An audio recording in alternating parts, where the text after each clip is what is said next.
आपल्याला दिसतंय? झाडं लावलेली आहेत आपण. इतके दिवसात छान रोज पाणी घालतो तर ती छान तयार झालेली आहे. बरोबर.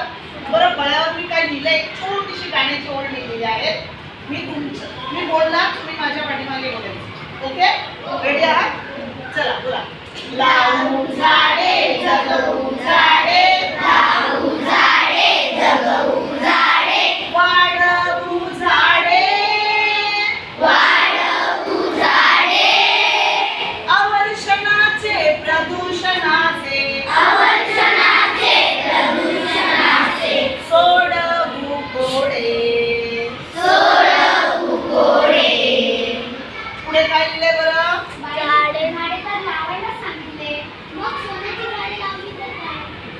सोन्याची झाडं, सोन्याची पण झाडं आपण लावू शकतो. कसं काय ऐकायचं? बर. आपल्या हिंदू धर्मामध्ये आपण खूप सारे सण साजरे करतो ना?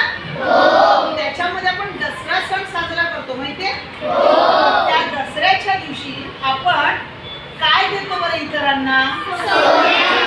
सोनं देतो. सोनं देतो म्हणजे नक्की काय देतो बरं? कशाची पानं देतो? ती आपट्याची पानं जी असतात ती आपण दुसऱ्यांना सोनं म्हणून देतो. मग त्याच आपट्याच्या पानाचं झाड आपल्याला लावायचंय, म्हणजे आपण सोन्याचं झाड लावतोय की नाही?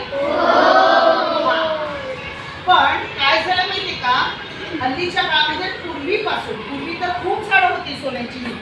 पण आता कसं झालंय, लोक त्या दिवसासाठी म्हणून खूप झाडं तोडतात, त्या झाडाच्या फांद्या तोडतात, पण त्यासारखी सोन्याची दुसरी झाडं मात्र लावली जात नाही. मग आपल्या सर्वांना काय करायला पाहिजे?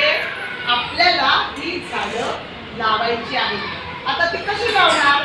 मग मी तुमच्यासाठी काय केलेलं आहे हे बघा. या सगळ्या बिया तुमच्यासाठी आणलेल्या आहेत. शेंगा आहेत, या शेंगांमध्ये तयार झालेल्या शेंगा आहेत. या आपट्याच्या पानाच्या झाडाच्या शेंगा आहेत, त्या काढून आणलेल्या आहेत. मी तुम्हाला सर्वांना देणार आहे. आणि कोणत्या दिवशी तुम्हाला हे लावायचं माहितीये? आता परवा 26 जानेवारी बरोबर आपला प्रजासत्ताक दिन.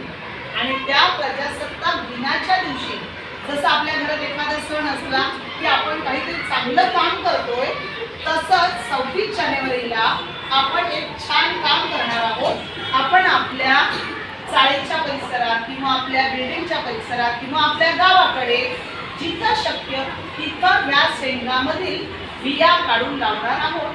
आणि प्रत्येकाने जर आपण एक एक झाड लावलं तर आपल्याकडे सोनंच सोनं होईल. होईल की नाही?